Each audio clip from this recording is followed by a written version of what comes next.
আমরা বিরুদ্ধে এবং সকলের পায়ে হাত দিয়ে অনুরোধ করছি আর যেন কোনো মাজার ভাঙচুর না হয়। সরকার প্রধানের কাছে অনুরোধ রইল। গাউসুল আজম বরাবর। কোথা থেকে এসেছেন আপনি? কোথা থেকে এসেছেন? আমি এসেছি হজরত শাহ আলী বগদাদি রহমতুল্লিল আলামিনের দরবার হতে এবং পাগল মৌলা দরবার শরীফের গদিনী সিন পীর কেবলা। আমি সাগর চান, বাংলাদেশ বাউল সমিতির সেক্রেটারি। নাম কি? আমার নাম আব্দুল হালিম সাগর। ঢাকায় যে এখানে এসেছি হলো এই মানববন্ধনকে সমর্থন জানানোর জন্য এবং সারা বাংলাদেশে যে সকল অলিদের মাজার ভাঙচুর হচ্ছে, যারা ভাঙচুর করতেছে তারাও বিদেশ থেকে আসে নাই, এই দেশেরই সন্তান। তাদেরকে অনুরোধ করার জন্য আসছে যে তারা যেন আর আমাদের যে সকল মাজারগুলি ভেঙেছে তারা হলো অলি আল্লাহ। আর আল্লাহ পাক বলেছে আমার অলিগণ কখনো মরে না। যারা মাজারগুলি ভাঙচুর করতেছে তাদের বোধগম্য হওয়া উচিত যে এই সকল মাঝারি আল্লাহ রাসূলের প্রেমিক যারা, আশেক যারা আল্লাহর ওলি, তাদের মাজার হয়েছে। আমাদের মতো মানুষের তো মাজার হবে না, এটা আমাদের বোঝা উচিত। তাদেরকে অনুরোধ করার জন্য আসছে। সারা বাংলাদেশে মাজার ভাঙার পদ্ধতি যারা নিয়েছে এবং যারা উদ্যোগ নিয়েছে তাদেরকে অনুরোধ করার জন্য। এবং বাংলাদেশে কিছুদিন আগে আপনারা দেখেছেন সকল ক্ষমতার মালিকই হলো আল্লাহ এবং আল্লাহ সকল মানুষকে দিয়েই এই দেশটিকে শাসন করে। যেমন সারা বাংলাদেশের বৈষম্য ছাত্র আন্দোলন হয়েছে, ছাত্রছাত্রীরা আন্দোলন করেছে। আজকে তাদের মাধ্যমে আমরা যে সকল বিজয় দেখলাম, অত্যাচার।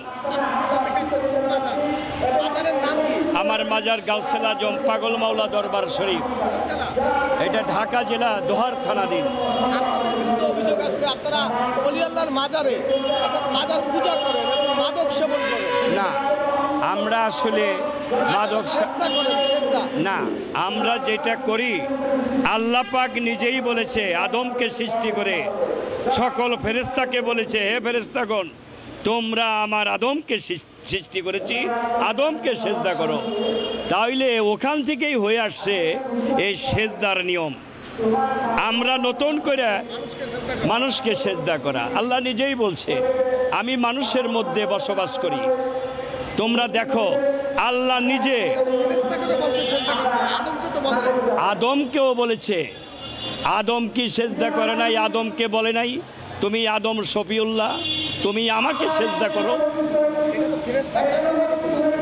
আদমকেও সেজদা করতে বলছে, হে আদম। হ্যাঁ, মানুষকে আল্লাহ তো বলেছে। আমি অসংখ্য দলিল আছে। আল্লাহ নিজেই, ছোট্ট একটি কথা বলি আপনাকে, আল্লাহ নিজে 2,70,00,000 বছর পর্যন্ত আল্লাহ নবীর নূরকে আরশ কুরসি লৌহ মাহফুজে একটি বাঙ্কের মধ্যে রেখে 70,000 ফেরেশতা নিয়ে নবীর নূরকে তাজিম করেছে। আর সেই নূরে আমার নবী তৈরি, আর আমার নবীর নূরের পসরায় আদম তৈরি। তাই আমরা আদম সন্তান হয়ে আমরা যদি আল্লাহর হুকুম পালন না করি তাহলে আমাদের জায়গাটা কোথায়? অন্য কোনো কিছু না। আমরা শুধু বর্তমান অন্তর্বর্তীকালীন যে গভর্নমেন্ট, এনাদের সকলকে অনুরোধ করে বলতেছি তারা যেন আমাদের এই আল্লাহর ওলিদের মাজার যেন তারা সংরক্ষণ করে।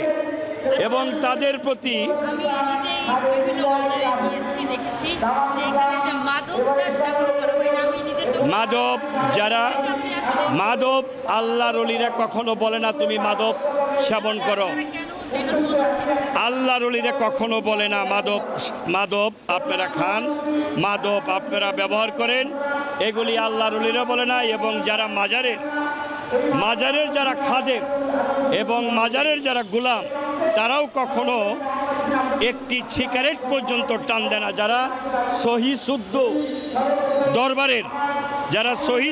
দরবারের গোলাম, আমাকে দেখেন, আমার পীরে কেবলা গাউসেলা জম্বরিয়াবরি পাক দরবারের সৈয়দ হাসিব আল হাসান আল হুসাইনি রেজবি রহমতুল্লিল আলামিন, উনি নবীর বংশধর।